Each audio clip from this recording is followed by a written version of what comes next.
রিকশাওয়ালা আমাদের সাথে গত কয়েকদিন আমি কথা বলেছি অটো চালিত এবং পায়ে চালিত দুই পক্ষের সাথে।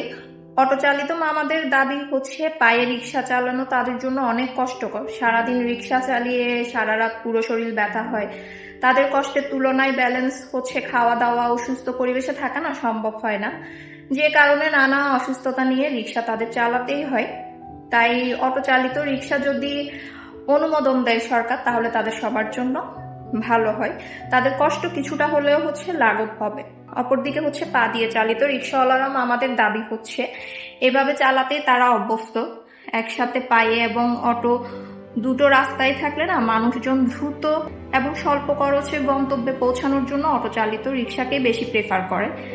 তাই পায়ে চালিত রিক্সাওয়ালারা খুব বেশি ইনকাম করতে পারে না। তো তখন আমি বললাম আর কি, আপনারাও একটা অটো রিক্সা কিনুন। উত্তরে বলল কি টাকা নেই। তাছাড়া অটো চালিত রিক্সা খুবই স্পিডে চালায়, ফলে হচ্ছে অ্যাক্সিডেন্টের সম্ভাবনা তৈরি হয়।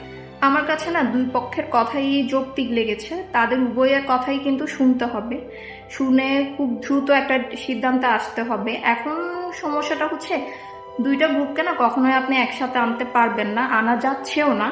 হয় সবাই অটো রিক্সা, না হয় হচ্ছে সবাই পায়ে চালিত রিক্সা।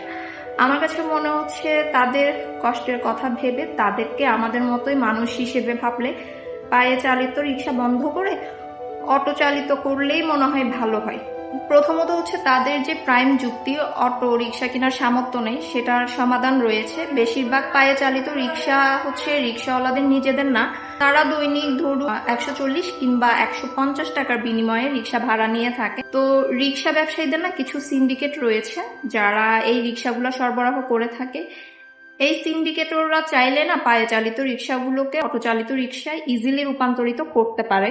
এই সিন্ডিকেটগুলো চিহ্নিত করে তাদেরকে ম্যানেজ করতে পারলে আন্দোলন বন্ধ করা যাবে। দ্বিতীয়ত হচ্ছে যারা নিজের টাকায় রিক্সা কিনেছে, সামর্থ্য নেই যে অটো রিক্সায় রূপান্তরিত করতে, তাদের জন্য অসংখ্য মানুষ এগিয়ে আসবে সাহায্য করতে আমার মনে হয়। আর অ্যাক্সিডেন্টের ব্যাপারটা রিক্সাওয়ালা আমাদের নিয়ে খুব বেশি প্রতিহত করতে পারবেন না, যদিও এটা হওয়ার পসিবিলিটি খুবই কম।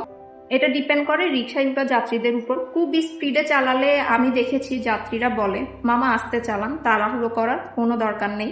আপনার কি মনে হয় সব পায়ে চালিত থাকবে নাকি অটো রিক্সা থাকবে, বা বেস্ট সলিউশন কি হতে পারে? অবশ্যই কমেন্ট করে জানাবেন।